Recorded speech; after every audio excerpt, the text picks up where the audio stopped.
الحمد للہ رب العالمین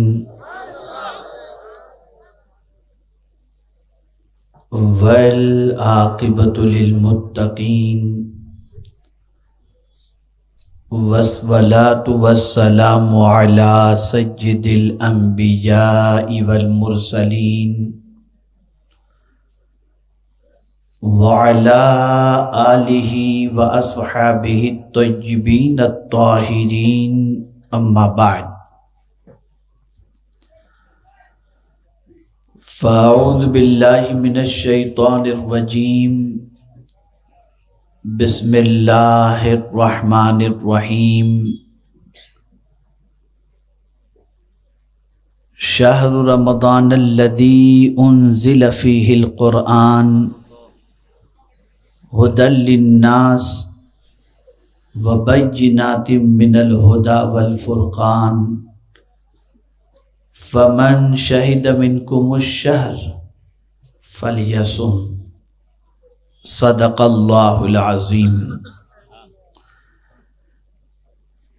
قابل قدر علماء ذوی الاحترام، مفتیان کرام، حاضرین و حاضرات، السلام علیکم ورحمۃ اللہ وبرکاتہ۔ میرے پیارے آقا صلی اللہ تعالی علیہ وسلم کے پیارے دیوانوں، جس آیہ کریمہ کی تلاوت کا میں نے شرف حاصل کیا، اس سے متعلق کچھ معروضات پیش کرنے سے پہلے آقا کریم رؤوف الرحیم علیہ التحیۃ والتسلیم کی بارگاہ بے کس پناہ میں جس طریقے سے میں پڑھاؤں، عقیدت و محبت میں ڈوب کر اسی طریقے سے درود و سلام کا نذرانہ پیش کریں۔ الصلاۃ والسلام علیک یا رسول اللہ، الصلاۃ والسلام علیک یا حبیب اللہ، الصلاۃ والسلام علیک یا نبی اللہ، الصلاۃ والسلام علیک یا نور اللہ، وعلی آلک واصحابک یا حبیب اللہ، صلی اللہ تعالی علیہ وسلم۔ میرے پیارے آقا صلی اللہ تعالی علیہ وسلم کے پیارے دیوانوں، ہم اور آپ اس وقت شعبان المعظم کے آخری ایام میں اپنی زندگی کے لمحات کو گزار رہے ہیں۔ ان قریب وہ ماہ مبارک ہم پر انشاءاللہ سایہ فگن ہوگا، جس کی ایک ایک ساعت برکت والی، جس کا پہلا عشرہ رحمت کا، دوسرا مغفرت کا اور آخر کا عشرہ جہنم سے چھٹکارے کا ہے۔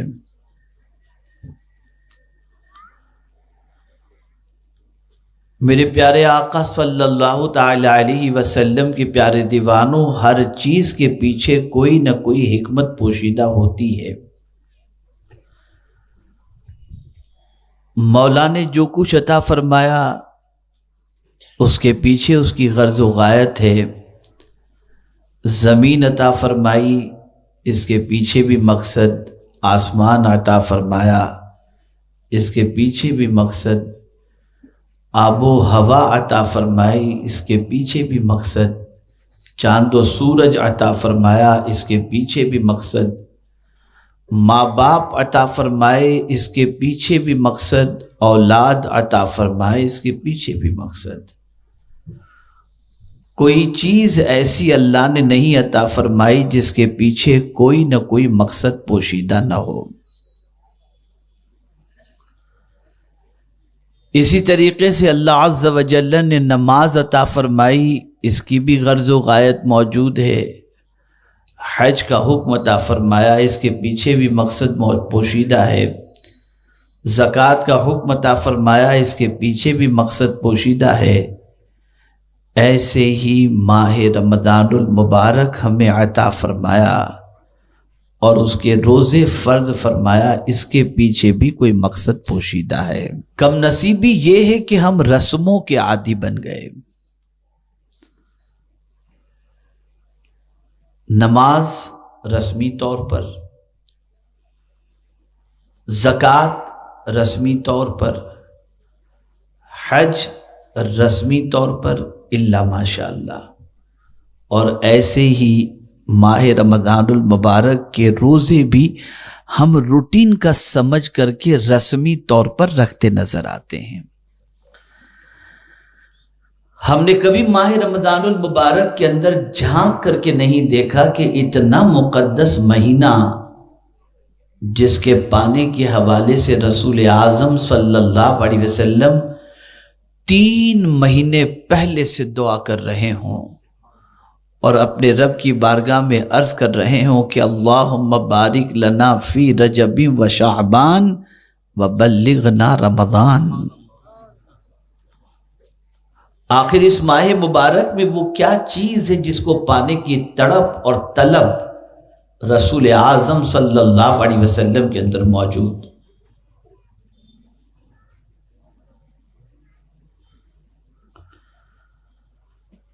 میرے پیارے آقا صلی اللہ تعالی علیہ وسلم کے پیارے دیوانوں، کچھ چیزوں کی قدر جیتے جی آدمی کر لے تو بہتر ہے، ورنہ مرنے کے بعد ان چیزوں کا مقام اور مرتبہ سمجھ میں آ جاتا ہے۔ آج اگر ہم سوسائٹی کا جائزہ لیں تو حافظ کی قدر نہیں کی جاتی، عالم کی قدر نہیں کی جاتی، مفتیان کرام کی قدر نہیں کی جاتی، مشائخ کی قدر نہیں کی جاتی، لیکن کل بروز قیامت جب ان کا مقام بندہ دیکھے گا تو اسے محسوس ہوگا کہ اس کا مقام اللہ کے نزدیک اتنا اونچا تھا۔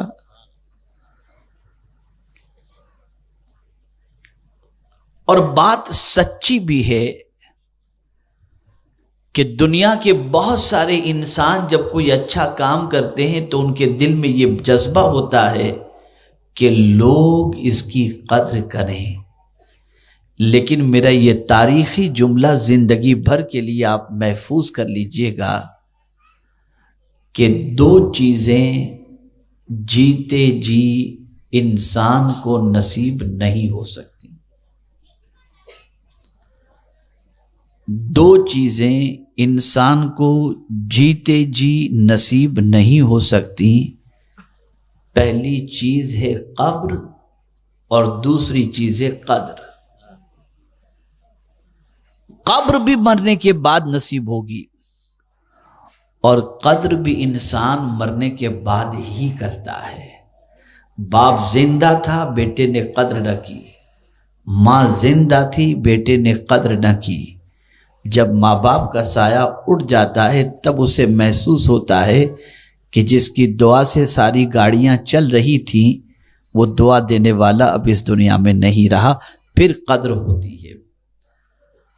علماء اور مشائخ کی قدر کا بھی یہی معاملہ ہے، جیتے جی انسان قدر نہیں کرتا، چاہے بھی بہت ساری جگہوں پہ لوگ نہیں پوچھتے، اور مرنے کے بعد پھر گنبد بھی بناتے ہیں، جلسہ بھی کرتے ہیں اور عرس بھی مناتے نظر آتے ہیں۔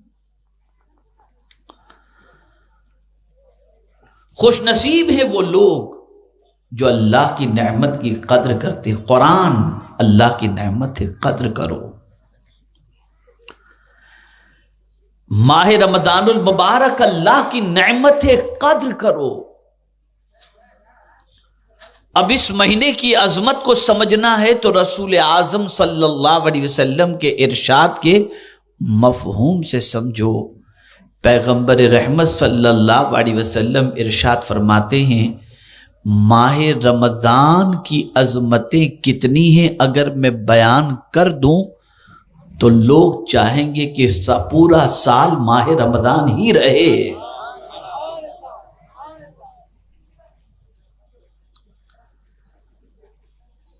اے رسول گرامی وقار صلی اللہ تعالی علیہ وسلم کے دیوانوں، ذرا سوچو، کسی نے مسجد بنا لی، جب کوئی مسجد میں جا کر کے نماز ادا کرے گا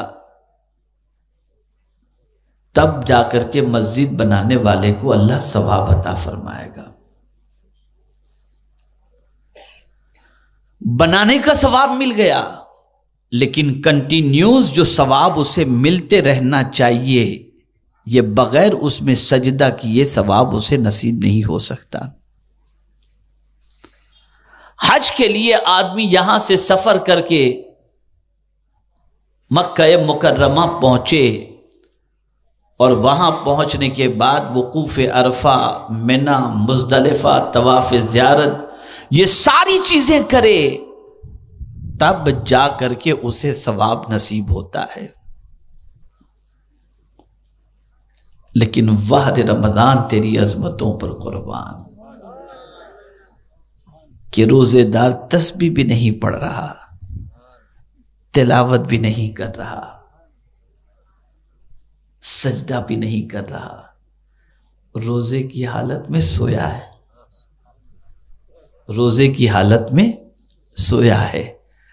اے سونے والے تیری قسمت پہ قربان، تو سویا ہے پھر بھی تیرے نام اعمال میں عبادت کا ثواب لکھا جا رہا ہے۔ یہ ہے رمضان، ایسا مہینہ جس میں ثواب اتنا بڑھا دیا جاتا ہو کہ نفل کا ثواب فرض کے برابر، فرض کا ثواب 70 فرضوں کے برابر۔ اس سے آپ اندازہ لگا سکتے ہیں کہ یہ ماہ مبارک کتنی عظمت والا مہینہ ہے۔ لیکن پیٹ بھرنے والے اور شکم کی پرورش کرنے والے بہت سارے لوگ ایسے بھی ملیں گے، مردوں میں بھی اور عورتوں میں بھی۔ چین اسموکر جو ایک سگریٹ پیتے ہیں، پھینکتے ہیں، پھر دوسری جلاتے ہیں، یہاں گٹکا دبا کر کے اپنا وقت گزارتے ہیں، اور ہر 2 گھنٹے پر جن کو کھانے کے لیے چاہیے، ہر 1 گھنٹے پر جن کو چائے چاہیے، جیسے ہی ماہ رمضان قریب سے قریب تر آتا ہے ان کے چہرے سے ہوائیاں اڑنی شروع ہو جاتی۔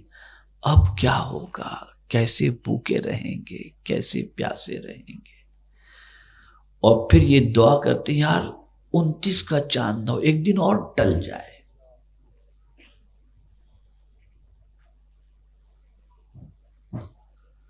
جس قوم کا مزاج یہ ہو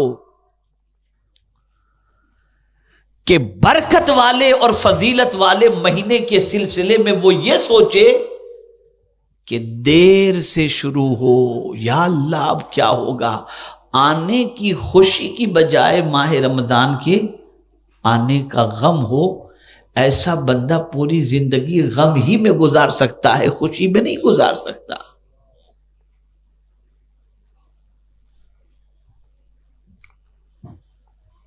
اے رسول گرامی وقار صلی اللہ تعالی علیہ وسلم کے پیارے دیوانوں،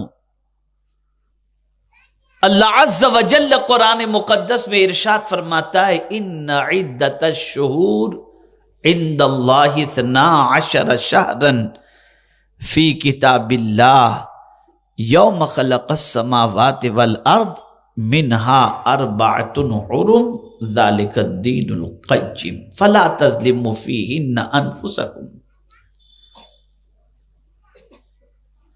جب سے اللہ نے زمین اور آسمان پیدا فرمایا تب سے مہینے اللہ نے 12 ہی بنائے ہیں، لیکن اتنی بڑی تعداد کے اندر غلامان رسول یہاں پر موجود ہیں، میں ذرا آپ کے ضمیر کو جگانے کی کوشش کرتے ہوئے عرض کروں کہ مجھے بتاؤ، جنوری سے لے کر دسمبر تک بوڑھا بوڑھی سب کو یاد ہے، لیکن محرم سے لے کر ذی الحج تک کے 12 مہینوں کے نام اچھے خاصے مسلمانوں کو بھی نہیں معلوم۔ کہا جائے ذرا اسلامی 12 مہینوں کے نام بتاؤ تو پیشانی سے پسینہ نکلنا شروع ہو جائے گا۔ تو آسمان و زمین کی تخلیق سب جب سے ہوئی تب سے اللہ نے 12 مہینے مقرر فرمائے، لیکن ان 12 مہینوں کے نام میں سے کسی بھی مہینے کا نام قرآن شریف میں اللہ نے بیان نہیں فرمایا۔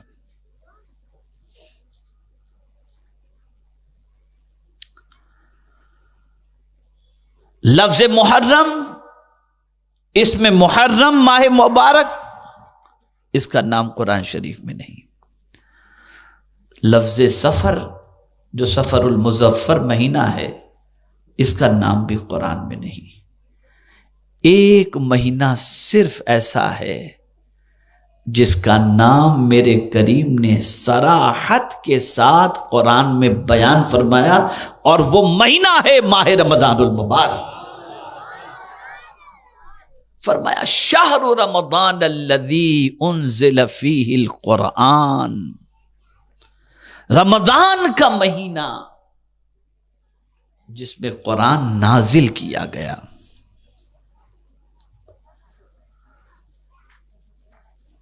عربی میں شہر کے معنی ہوتا ہے مہینہ، اور آپ دیکھتے ہوں گے بنگلور بڑا شہر ہے، بڑی سٹی کو بھی شہر کہا جاتا ہے۔ اس شہر کے معنی کیا ہوتا ہے؟ لفظی معنی کیا ہوتا ہے؟ شہر کے معنی ہوتا ہے ظاہر ہونا۔ آپ کسی دیہات سے جا رہے ہوں، تاریکی میں آپ کی گاڑی دوڑ رہی ہو، اچانک لمبے لمبے ٹاور نظر آنے لگ جائیں، خوبصورت بلڈنگیں نظر آنے لگ جائیں، تو آپ فوراً کہتے ہیں شہر آ گیا۔ تو ایسے ہی جب چاند نظر آ جاتا ہے تو وہ مہینہ نظر آ جاتا ہے، ظاہر ہو جاتا ہے، اس لیے اس کو شہر کہا جاتا ہے۔ اور رمضان المبارک کو رمضان کہا گیا۔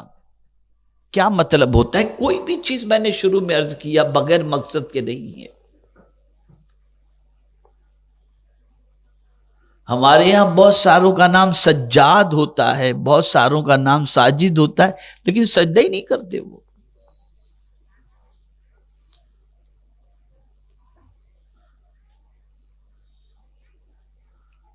رمضان، رمضان کے معنی ہوتا ہے تپش کے، گرمی کے۔ جب یہ ماہ مبارک آیا تو گرمی شدید تھی، تپش تھی، تو اس کا نام رمضان رکھ دیا گیا۔ لیکن چونکہ عظمت والا مہینہ ہے تو اس ماہ مبارک میں آدمی جب بھوکا رہتا ہے، دن بھر پیاسا رہتا ہے، تو اس کا جگر اندر سے جلتا رہتا ہے۔ اب جیسے ہی جگر جلا، اللہ نے گناہ جلا دیے،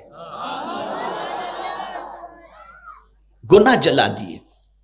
اور یہی وجہ ہے کہ جگر کے جلنے ہی کی وجہ سے افطار کے وقت آدمی پانی پر ٹوٹ پڑتا ہے، لاؤ پانی لاؤ شربت، لاؤ پانی لاؤ شربت، اس لیے کہ جگر کو ٹھنڈک پہنچانی ہے، یہ جل رہا ہے اندر سے،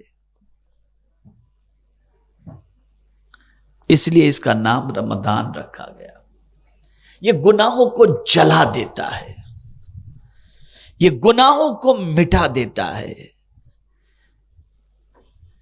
یہ گناہوں کو ختم کر دیتا ہے، اتنی طاقت ہے اس مہینے کے اندر۔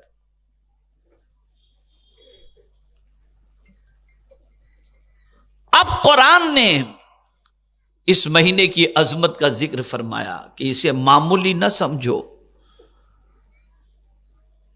جب اس مہینے کو ہم نے عطا فرمایا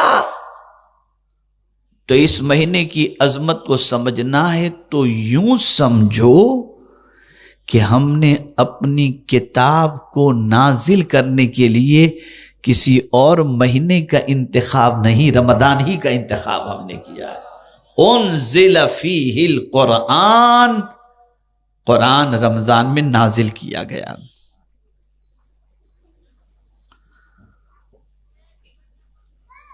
اب قرآن رمضان میں نازل کرنے کے لیے کیوں فرمایا گیا؟ آخر کیا ہے قرآن شریف کے اندر کہ اس کے نزول کے لیے میرے کریم نے اس عظمت والے مہینے کا انتخاب فرمایا؟ اب قرآن خود کھل رہا ہے اور مولا عظمت قرآن بیان کر رہا ہے. ہدی للناس، یہ لوگوں کی ہدایت کے لیے ہے. اللہ نے اس کتاب کو کیوں نازل فرمایا؟ ہدایت کے لیے. بس یہیں سے بات سمجھ میں آئی. کیا ہم نے کبھی قرآن سے راستہ تلاش کرنے کی کوشش کی؟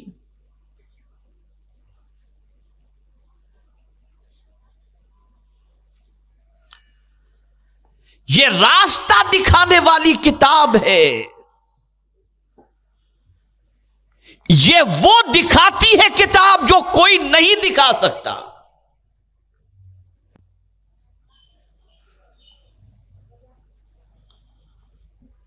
اسی لیے قرآن میں جا بجا دیکھنے کے بارے میں فرمایا، افلا ينظرون الى الابل کیف خلقت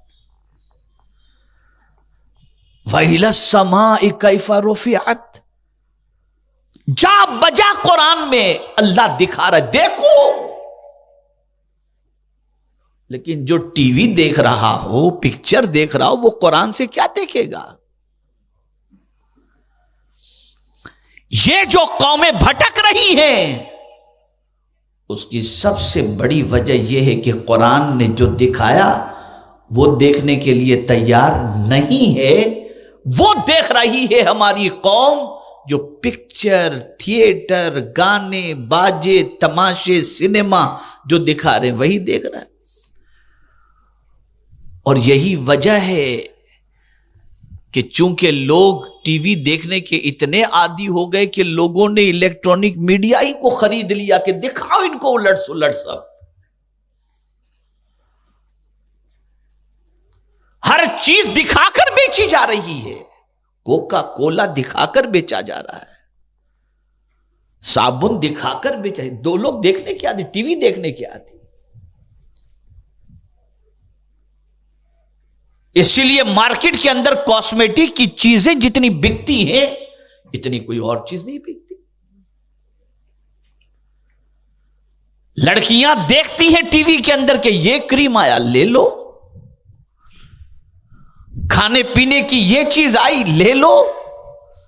دن بھر تو تم وہی دیکھ رہے ہو جو ٹی وی تمہیں دکھا رہا ہے. کبھی تم نے یہ بھی دیکھا کہ قرآن تمہیں کیا دکھا رہا ہے؟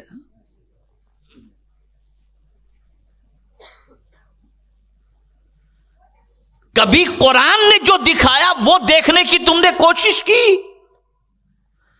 اور جب کوئی قرآن کے ذریعے دیکھتا ہے اور قرآن جو دکھاتا ہے وہ دیکھتا ہے تو پھر اس کی پوزیشن یہ ہوتی ہے کہ ایک صحابی فرماتے ہیں میرے اونٹ کی رسی بھی گم جائے تو میں اسے قرآن سے تلاش کر لیتا ہوں. یہ ہے دیکھنے کی بات.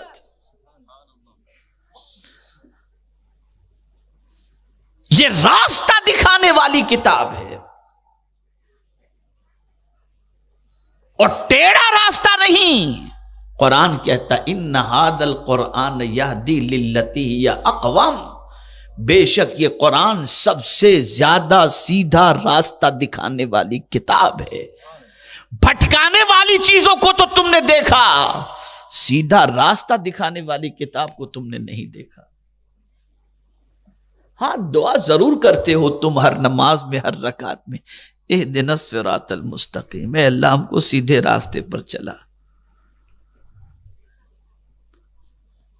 اراۃ الطریق بھی ہے، دکھانے کا معنی بھی بعض لوگوں نے لیا. اور اعلی حضرت عظیم البرکت نے چلانے کا معنی لیا. چلا تو چلو گے کب؟ جب دیکھو گے تب نا. اندھے بن کر تو نہیں چل سکتے. تو اب کیا دیکھو؟ آج کس کو چلتا دیکھ رہے ہو؟ ہیرو کیسا چلتا ہے؟ ہیروئن کیسے چلتی ہے؟ مجھے تو ان ظالم نوجوان بچے اور بچیوں کو جی چاہتا ہے کہ کوڑے لے کر کے ماروں، جو راستے کے اندر بائک پر ایک دوسرے سے ایسے چپک کر بیٹھ کر کے نکلتے ہیں کہ مارے شرم کی نگاہیں نیچی کر لینی پڑتی ہیں۔ دیکھ لیا ہیرو ہیروئن کو، چل پڑے اس طریقے سے۔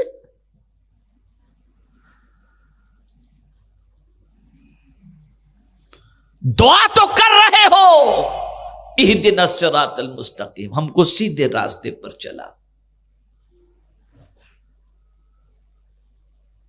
کس کے راستے پر؟ صراط الذین انعمت علیہم، جن پر تیرا انعام نازل ہوا، جن پر تو نے انعام نازل فرمایا۔ لیکن معلوم ہی نہیں ہے وہ انعام یافتہ بندے کیسے چلتے تھے، کیا کرتے تھے، نہیں معلوم۔ بڑی معذرت کے ساتھ عرس کا میں بھی قائل ہوں، میں بھی عرس مناتا ہوں، عرس میں جاتا بھی ہوں، خواجہ صاحب کے یہاں ہر سال جاتا ہوں، بلکہ بار بار جاتا ہوں، سال میں کئی بار جاتا ہوں۔ لیکن جانے کا مقصد بتاؤں؟ میرے استاد گرامی جو ہے، ایک مرتبہ میں اجمیر مقدس جا رہا تھا، میں نے کہا حضور میں جا رہا ہوں بارگاہ خواجہ میں، دعا فرمائیں کرم ہو جائے۔ تو بڑی پیاری بات فرمائی، مفتی صاحب توجہ چاہوں گا جو ان کا جملہ تھا اس پر۔ ارشاد فرمایا مولانا خواجہ صاحب کو میرا سلام کہنا اور ان سے کہنا جو راستے پر چلانے کے لیے آپ آئے نا، آپ کرم فرما دیں کہ وہ راستہ ہمارے لیے آسان ہو جائے۔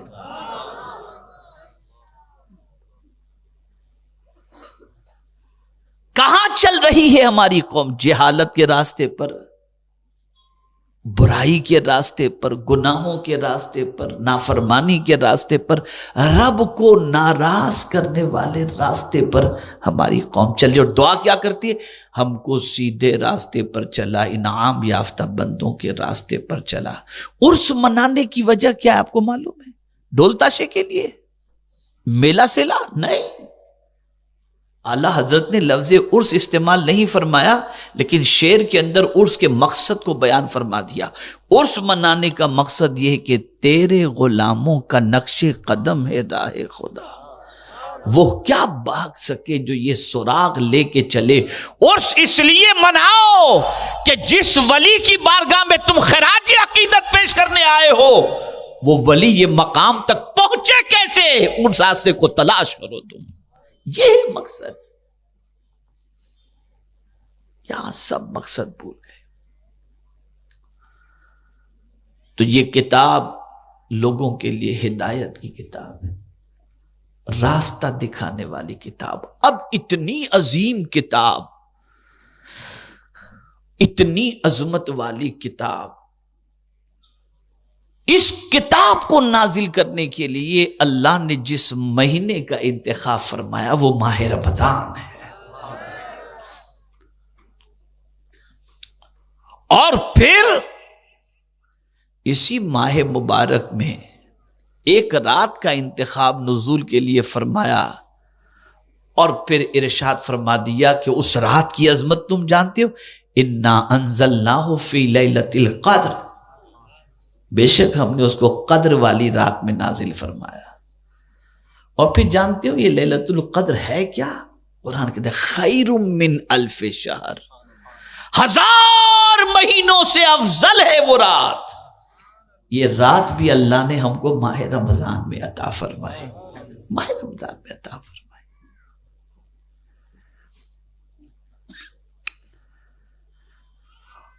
اور پوری دنیا کو اگر آپ کھنگال کر کے دیکھیں اور جائزہ لے کر کے دیکھیں، 1.5 ارب سے زائد پوری دنیا میں مسلمان آپ کو نظر آئیں گے، لیکن 5 وقتہ نمازی کو اگر آپ تلاش کریں کہ کتنے % لوگ 5 وقت کی نماز پڑھتے ہیں، تو میں سمجھتا ہوں 2-3% سے بھی زیادہ آپ کو شاید نہ مل سکے۔ اتنی بڑی مسلمانوں کی تعداد کا سروے کرنا تو ڈیفیکلٹ ہوگا، شہر کے اندر تلاش کر لیجئے، اور شہر میں بھی ڈیفیکلٹ ہو تو گھر ہی میں تلاش کر لیجئے کہ آپ کے گھر کے کتنے لوگ 5 وقت کی نماز پڑھتے ہیں، اسی سے اندازہ لگ جائے گا۔ تو نماز ادا کرنے والوں کی تعداد اور پرسنٹیج کے اعتبار سے 2 یا 3%۔ حج کا معاملہ بھی بوڑھے ہونے کے بعد حج کے لیے جاتے ہیں، اور زکوٰۃ دینے والے بھی ادھر ادھر کچھ گھما پھرا کر سیٹ کر لیتے ہیں کہ پیسہ گھوم کر پھر واپس ہمارے پاس آ جائے۔ لیکن قربان چاہیے، روزہ ایک ایسی عبادت ہے کہ جب اس کا پرسنٹیج مسلمانوں میں ہم تلاش کرتے ہیں تو سب سے زیادہ اس عبادت کرنے والوں کا پرسنٹیج ہمیں نظر آتا ہے۔ یہاں تک کہ جس بچے پر نماز فرض نہیں، روزہ فرض نہیں، ماں چاہتی ہے میرا یہ بیٹا بھی روزہ رکھ لے، تو پھر قدرت کا کرم کیا ہوتا ہے؟ ارے اتنی بڑی تعداد میں تم میری اطاعت کر رہا ہے اور تم لوگ میری بندگی کر رہے ہو، تو مولا کی رحمت کے دروازے کھل جاتے ہیں۔ سال بھر غریب جو اپنے دسترخوان پر نہیں کھاتا، ماہ رمضان میں اس کے دسترخوان پر وہ نعمت بھی نظر آتی۔ اس لیے کہ جب پرسنٹیج کے اعتبار سے اتنی بڑی تعداد اللہ کی اطاعت کر رہی ہو تو مولا کی رحمت اور برکتیں بھی ان پر نازل ہونی شروع ہو جاتی۔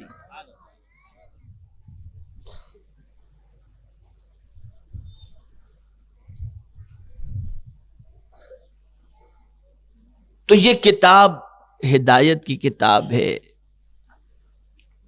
اور اس کتاب کی کئی شان میرے کریم نے بیان فرمائی، کئی شان، کئی مقامات پر۔ کہیں فرمایا وَهَذَا كِتَابٌ أَنزَلْنَاهُ مُبَارَكٌ فَاتَّبِعُوهُ، کہیں فرمایا یا ایھا الناس قد جاءتکم موعظۃ من ربکم وشفاء لما فی الصدور۔ مختلف شان اس کتاب کی بیان فرمائی۔ کہیں فرمایا قد جاءکم من اللہ نور وکتاب مبین۔ اب ایک بات میں آپ کے سامنے عرض کرتا ہوں تاکہ قرآن کی عظمت تھوڑی دل میں بیٹھ جائے۔ یہاں طبیعت گھبراتی ہے، گارڈن میں چلے جاتے ہیں، کسی دوست کے گھر چلے جاتے ہیں، چلو یار اس سے تھوڑی سی بنکس کریں گے، تھوڑا سا دل بہل جائے گا۔ کسی دل بہلانے والے کے پاس چلے گئے، بات چیت کریں گے، دل بہل جائے گا۔ ٹینشن آیا، کسی کے پاس چلے گئے، بہت زیادہ ٹینشن اور اسٹریس ہے تو ڈاکٹر کہے گا کہ ہل اسٹیشن چلے جاؤ۔ آدمی چلا گیا گھومنے کے لیے، پہاڑوں میں، گارڈن والے علاقوں میں، اور وہاں جا کر کے گھوم کر کے آ گیا۔ لیکن میں ایک سوال آپ سے پوچھنا چاہتا ہوں، زمین کے اوپر تو آپ کے دل کو بہلانے والے بہت ملیں گے، بیوی دل بہلا سکتی ہے، بھائی دل بہلا سکتا ہے، دوست دل بہلا سکتا ہے، لیکن کبھی آپ نے یہ بھی سوچا کہ جب جسم سے روح کا رشتہ ٹوٹے گا، یہاں تو ابھی بھی لائٹ جلتی ہے، لائٹ چلی گئی تو آپ انورٹر کے ذریعے اور جنریٹر کے ذریعے پتہ نہیں کس کس طریقے سے آپ اپنے گھر کی لائٹ جلا لیتے ہیں اور روشنی کر لیتے ہیں۔ قبر میں کیا ہوگا؟ وہاں تو سارے رشتہ دار تمہیں زمین کے اوپر چھوڑ کر واپس چلے جائیں گے خود، اور زمین کے اندر تمہیں چھوڑ دیں گے۔ اب تمہارا دل قبر میں کون بہلائے گا؟ کون ہے جو قبر کے اندر تمہارا مونس و غمخوار ہوگا؟ تو آپ جانتے ہیں جب بھی قرآن شریف ختم ہوتا ہے تو قاری قرآن یا حافظ قرآن جب ختم قرآن کی دعا پڑھتا ہے نا، تو پہلی دعا یہی ہوتی ہے، اللہم آنس وحشتی فی قبری، اے اللہ میری قبر کی وحشت کے لیے اس قرآن کو مونس و غمخوار بنا دے۔ تو جہاں کوئی تمہارا دل بہلانے والا نہیں ہوگا، وہاں یہ کتاب تمہارا دل بہلائے گی۔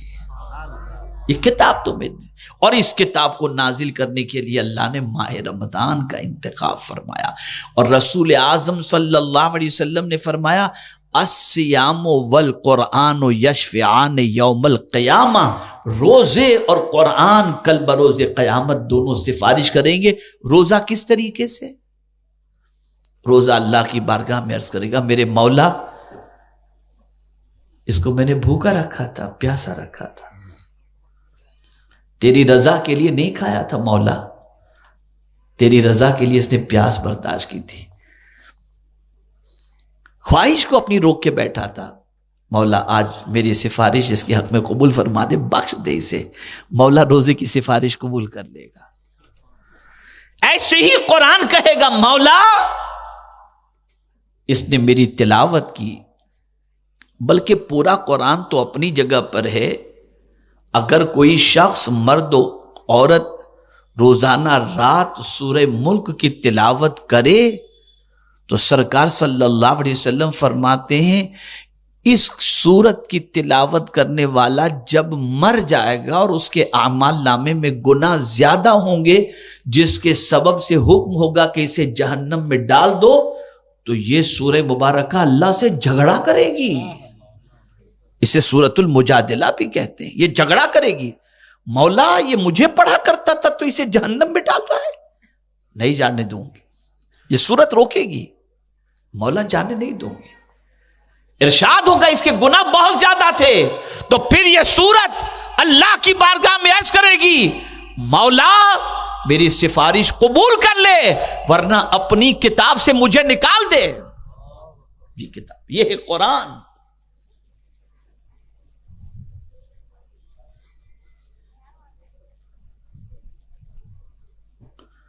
اس کے نزول کے لیے اللہ نے ماہ رمضان کا انتخاب فرمایا، تو پتا چلا اتنی عظمت والی کتاب ہمیں جس مہینے میں ملی وہ ماہ مبارک آ رہا ہے، وہ برکت والا مہینہ آ رہا ہے جس میں اللہ نے ہمیں یہ کتاب عطا فرمائی، جس مہینے میں اللہ نے ایک رات ہمیں عطا فرمائی، اور پھر کرم بالائے کرم کہ شہر اولہ رحمت وَأَوْسَطُهُ مَغْفِرَةٌ وَآخِرُهُ عِتْقٌ مِّنَ النَّارِ۔ اللہ اکبر، رمضان کا شروع کا عشرہ رحمت کا ہے، درمیان کا مغفرت کا ہے، اور آخر کا عشرہ جہنم سے چھٹکارے کا ہے۔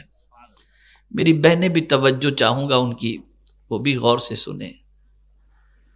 بہت خرچہ کیا ہے آپ نے میک اپ کے پیچھے، بیوٹی پارلر تو ہر گلی میں کھل گیا، اب تو مرد حضرات بھی فیشیل کرواتے ہیں، پتہ نہیں گورے نظر آئیں۔ دیکھیے میں آپ کو سمجھا رہا ہوں تھوڑا سا تاکہ آپ سمجھیں۔ عام مہینوں کے اندر جیسے دیوالی کی سیزن ہے آپ کے یہاں، یا کرسمس کی سیزن ہے آپ کے یہاں، آپ کاروبار کرتے ہیں، عید کی سیزن ہے آپ کے یہاں، تو اس سیزن کے اندر آپ کے یہاں گاہک کی بھرمار ہے۔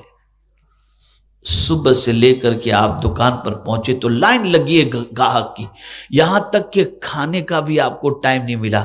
اچھا بھئی ایک کام کرو، ذرا 2 سموسے لے لو یار، تھوڑا سا کھا لیتے ہیں۔ کھانا نہیں کھا پا رہے ہیں آپ، 2 سموسے کھائے، چائے پی، ہاں بولو صاحب کیا چاہیے آپ کو، لگ گئے۔ پھر کھانے کی بھی فرصت آپ کو نہیں ملی، پینے کی بھی فرصت آپ کو نہیں مل رہی، لگے ہیں آپ کام میں۔ شام ہوتے ہی آپ کے چہرے کا رنگ کالا ہو جائے گا، پھیکا ہو جائے گا، رونق چہرے کی ختم ہو جائے گی۔ آپ گھر جانے کے بعد سب سے پہلے شاور لیں گے، تھوڑا فریش ہونے کی کوشش کریں گے۔ بھوکے ہیں آپ، پیاسے ہیں، لیکن دن میں آپ نے کچھ کھا بھی لیا ہے، کچھ پی بھی لیا ہے، پھر بھی آپ کے چہرے کا رنگ اتر گیا۔ لیکن خدا کی قسم، روزے دار صبح صادق سے لے کر غروب آفتاب تک نہ کھاتا ہے، نہ پیتا ہے، نہ عمل زوجیت کی طرف توجہ دیتا ہے، دھندا بھی کرتا ہے، سب کچھ کرتا ہے، لیکن کوئی مائی کا لال اس کے چہرے سے کلر اترا ہوا نہیں بتا سکتا، اس کے چہرے پر نور ہی نور نظر آتا ہے۔ یہ آیا کہاں سے؟ پتا چلا جو اللہ کی اطاعت کرتا ہے اللہ اس کے چہرے کو منور کر دیا۔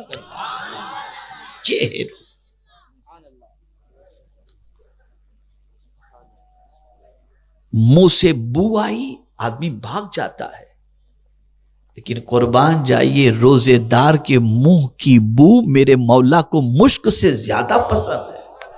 یہ قدر کرو ماہ رمضان کی،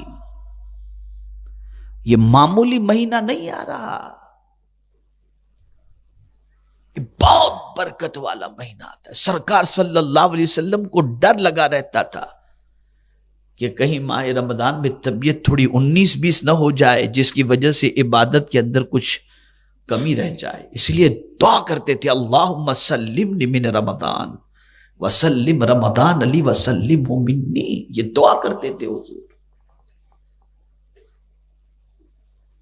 اور یہاں تو لوگ پوچھنے جاتے ہیں وہ ایسا ہے کہ مجھے تھوڑی سی تکلیف ہے میں روزہ چھوڑ سکتا ہوں؟ لا حول ولا قوت الا باللہ۔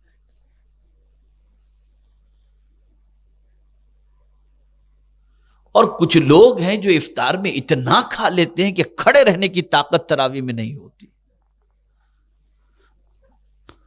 رات بھر کھاتے ہی رہتے ہیں، رات بھر کھاتے رہتے ہیں، اور پھر کیا کھائیں گے؟ وڑا کھا رہے ہیں، بھجیا کھا رہے ہیں، چنا کھا رہے ہیں، اور پھر اس کے بعد متلی ہو رہی ہے، الٹی ہو رہی ہے، پیٹ خراب ہو رہا ہے، موشن ہو رہے ہیں، اس کے بعد کھانا روزے کے بارے میں کمزور ہو جائیں گے۔ یہ پوزیشن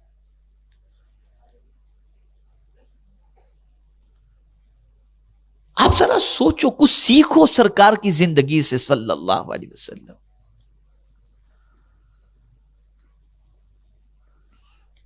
بہت زیادہ کھانا اچھا ہوتا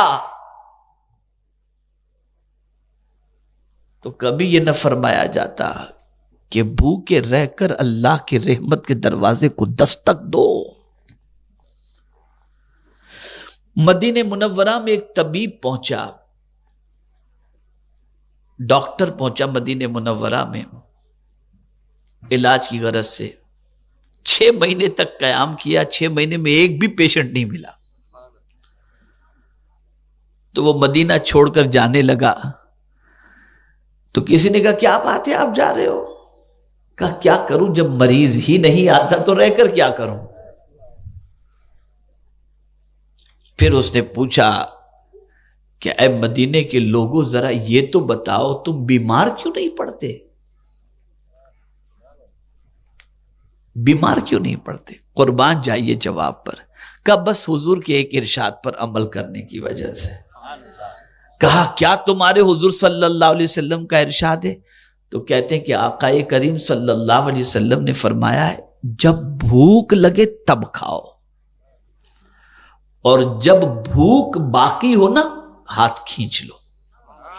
یہ نہیں کہ اتنا دبا کے کھاؤ کہ 7 اپ کا دھکا مارنا پڑے، کوک کا دھکا مارنا پڑے، تھمس اپ کا دھکا مارنا پڑے تب جا کر کے اندر اترے، ایسا نہیں۔ جہاں آپ کے پیٹ میں کچھ گنجائش ہے ہاتھ کھینچ لو، کبھی بیمار نہیں پڑو گے۔ اور بڑی معذرت کے ساتھ مسلم محلوں میں جتنی بھی کلینک ہے نا وہ رات کو 12-1 بجے تک چلتی ہی رہتی ہے، کوئی کلینک خالی نہیں ہوتی۔ اور بڑی معذرت کے ساتھ کہ زیادہ تر کھانے پینے کی ہوٹلیں آپ کو اپنے علاقے میں ہی ملیں گی، یہ بھی دیکھ لیجئے گا۔ ایک کے بعد دوسری کو کیا چیز ہے جو نہیں ملتی۔ میں آ رہا تھا سوئٹزرلینڈ سے یا فرانس سے، مجھے یاد نہیں ہے صحیح معنوں میں، تو ایئر کرافٹ کے اندر ہم بیٹھے ہوئے تھے، ہماری فلائٹ بامبے لینڈ ہونے والی تھی رات کو 3 بجے، تو 2 حضرات میرے بازو میں بیٹھے تھے، تو بولے یار فلائٹ کے کھانے میں مزہ نہیں آیا، اپنے 3 بجے بامبے اتریں گے، باہر نکلیں گے 4-4:30 بج جائے گا، اور صبح ہوٹلیں 10 بجے سے پہلے کھلتی نہیں ہے، رات کو بھوک لگے گی، کھانا کھانے کہاں جائیں گے؟ تو دوسرے نے کہا فکر نہیں کر، میاں بھائی کے علاقے میں چلے جانا، رات بھر ہوٹل کھلی رہتی ہے۔ یہ مسکرانے کی بات نہیں، سنا تو شرم سے میرا سر جھک گیا۔ یہ حال ہے ہمارا، یہ ہماری پہچان ہے۔ ذرا عقل سے کام لو، ہوش سے کام لو۔ اگر زیادہ کھانے سے طاقت پیدا ہوتی اور آدمی تندرست ہوتا تو حضور صلی اللہ علیہ وسلم روزے کے بارے میں یہ نہ فرماتے روزہ رکھو اور تندرست ہو جاؤ، روزہ رکھو اور تندرست ہو جاؤ۔ روزہ بیمار نہیں کرتا، تندرستی عطا کرتا ہے۔ بیمار تو کھانا کر دیتا ہے، دبا کے کھانا یہ بیمار کر دیتا ہے۔ یہ کلو وشربو کے بعد ولا تسرفو بھی آیا ہے۔ یہ دو لفظ ہی یاد مت رکھو، آگے کا لفظ پر بھی توجہ دو، کیا حکم ہے۔ تو خیر عرض یہ کر رہا تھا کہ ماہ رمضان المبارک میں آدمی جب بھوکا رہتا ہے، پیاسا رہتا ہے، اور دن کے اجالے میں عمل زوجیت سے، اب آپ جانتے ہیں یہ روزہ دن میں کیوں فرض کیا گیا؟ کہا گیا وَاتِمُّ الصِّيَامَ إِلَى اللَّيْلِ، رات تک روزہ کمپلیٹ کر دو، اب غروب آفتاب کے بعد کھاؤ، کوئی پرابلم نہیں۔ یہ دن میں روزہ کیوں فرض کیا گیا؟ یہ بھی ہو سکتا تھا کہ غروب آفتاب سے لے کر فجر تک، صبح صادق تک کھانے پینے اور عمل زوجیت سے بچنے کا نام روزہ، لیکن رات کو نہیں، دن میں فرض کیا گیا۔ وجہ ہے، وجہ ہے، تم دن میں باہر نکلو گے نا تو بہت ساری قومیں بستی ہیں، سب مسلمان ہی تو نہیں ہے نا، بہت ساری قومیں بستی ہیں۔ وہ قوم کے لوگ تمہارے سامنے کھاتے ہوں گے، تمہارے سامنے پیتے ہوں گے، تو تمہارا بھی دل چاہے گا، لیکن تم صبر کرو گے، نہیں میں روزے سے ہوں، تو میرا مولا اس صبر کرنے پر بھی تمہیں اجر عطا فرمائے گا۔ اور دن میں تمہیں احساس بھی ہوگا، تکلیف بھی ہوگی، اس لیے کہ رات میں تو سوئے، صبح ہوگی، بھوک کا احساس ہی نہیں، دن میں تمہیں بھوک کا بھی احساس ہوگا، پیاس کا بھی احساس ہوگا، اس لیے دن میں روزہ فرض کیا گیا تاکہ تمہارے اندر احساس پیدا ہو۔ تو عرض کرنے کا منشا یہ ہے کہ اے رسول اعظم صلی اللہ تعالی علیہ وسلم کے دیوانوں، بڑا مقدس مہینہ آ رہا ہے، کمر کس لو، تیار ہو جاؤ، ارادہ بنا لو کہ انشاءاللہ العظیم اس مبارک مہینے کے اوقات کو ہم ضائع ہونے نہیں دیں گے۔ جو لوگ 11 مہینے کبھی گلیوں میں بیڈمنٹن اور کرکٹ نہیں کھیلتے تھے، حیرت کی بات ہے کہ ماہ رمضان کے اندر نوجوان لڑکے لڑکیاں بچے بچیاں پیچھے بیٹھ کھیل رہے ہوتے ہیں کرکٹ۔ استغفر اللہ العظیم،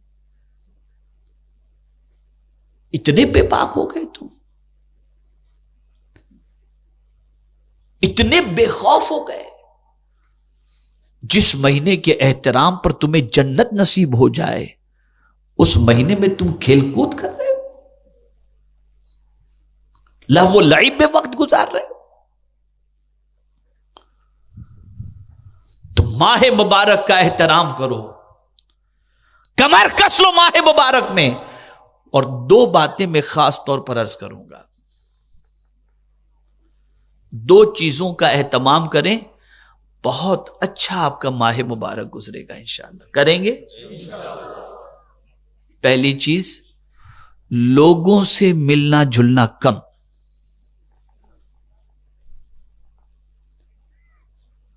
اور دوسری چیز بات چیت کم،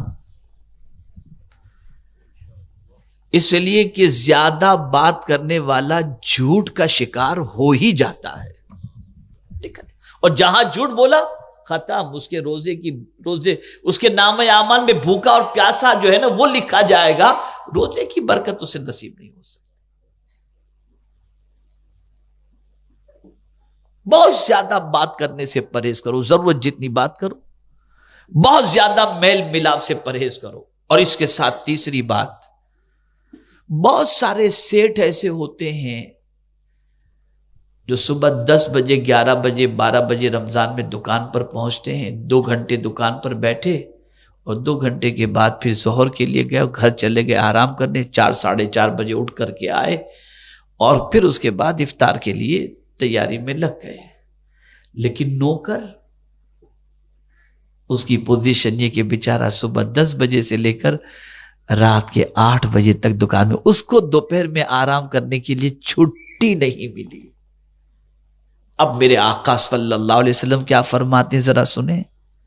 ارشاد فرمایا، جس نے ماہ رمضان میں اپنے ملازم پر نرمی برتی، سبحان اللہ، اپنے ملازم پر نرمی برتی، اسے غلام آزاد کرنے کا ثواب دیا جائے گا۔ آپ انسان ہو تو آپ کا ملازم انسان نہیں ہے؟ آپ کو آرام کی ضرورت ہے، آپ کے ملازم کو آرام کی ضرورت نہیں، وہ بھی تو تھکا ہے نا۔ دو، اور ملازم سے مراد صرف وہی نہیں جو آپ کے پاس نوکری کرتا ہے، ہر آپ کے ماتحت رہنے والے کو آرام دو، ہر ایک کو آرام دو۔ اسی کے ساتھ بہت سارے لوگ رات کو 3 بجے تک کھاتے ہیں اور پھر جو سوتے ہیں تو دوسرے دن دوپہر میں 3 بجے اٹھتے، فجر کی نماز گل۔ آقا کریم صلی اللہ علیہ وسلم نے سحری کے بارے میں فرمایا اور ارشاد فرمایا، سحری میں برکت ہے۔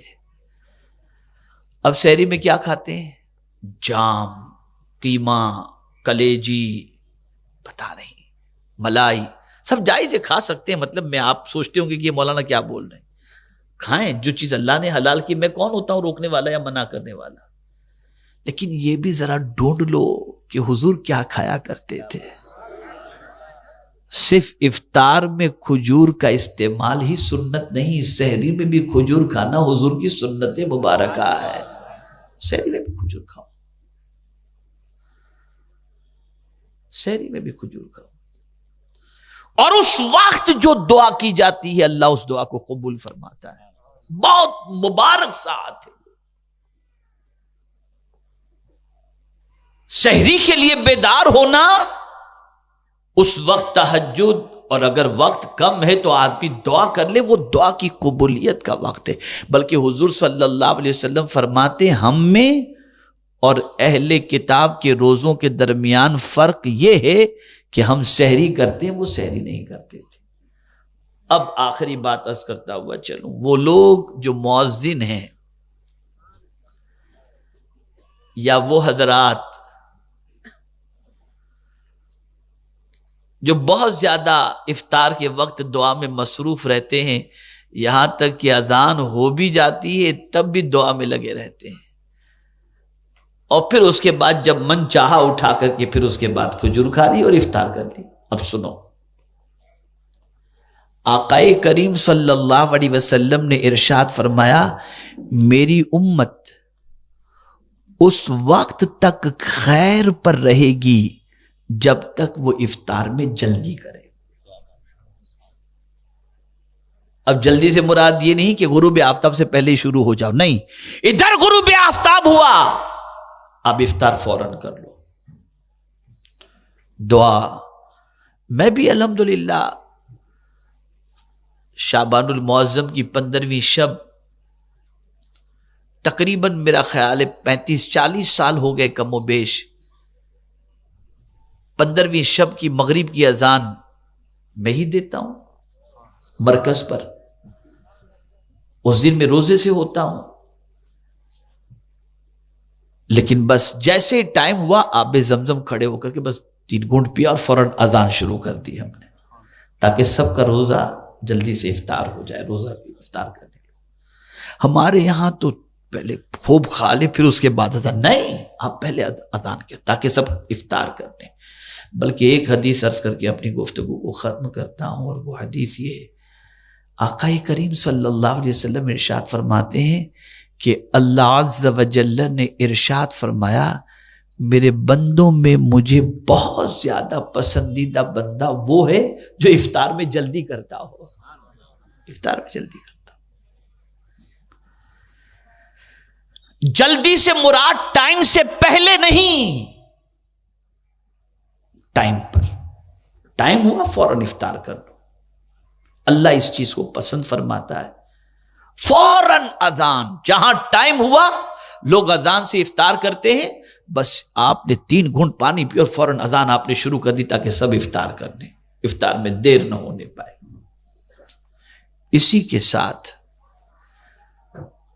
کھانے ہی کا شوق مت رکھو، کھلانے کا بھی رکھو. روزے دار کو کھلاؤ. اور اگر کوئی شخص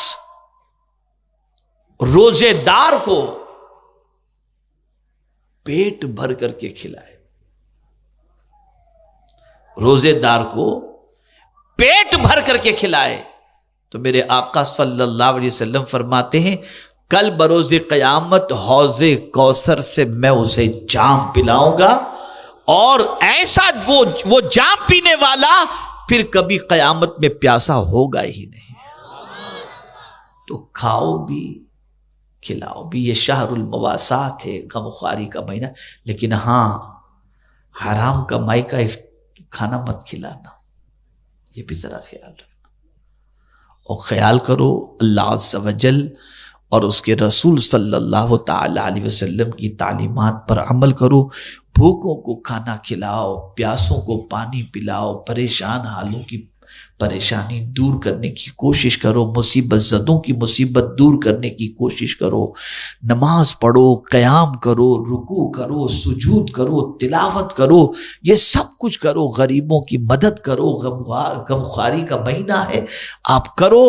حضور صلی اللہ علیہ وسلم ماہ رمضان میں اس طرح سخاوت کرتے جیسے تیز ہوائیں چلتی ہیں، ایسے حضور کی سخاوت ہوا کرتی تھی. اللہ تعالیٰ آقا کریم صلی اللہ علیہ وسلم کے صدقہ و توفیل مجھے آپ کو سب کو ماہ رمضان نصیب فرمائے اور اس کی قدر کرنے کی توفیق عطا فرمائے. اس کی تعلیمات پر اور اس کو جس طریقے سے گزارنے کا اللہ اور اس کے رسول نے حکم دیا اس طریقے سے گزارنے کی توفیق نصیب فرمائے. وما علینا الا البلاغ المبین. السلام علیکم ورحمۃ اللہ وبرکاتہ.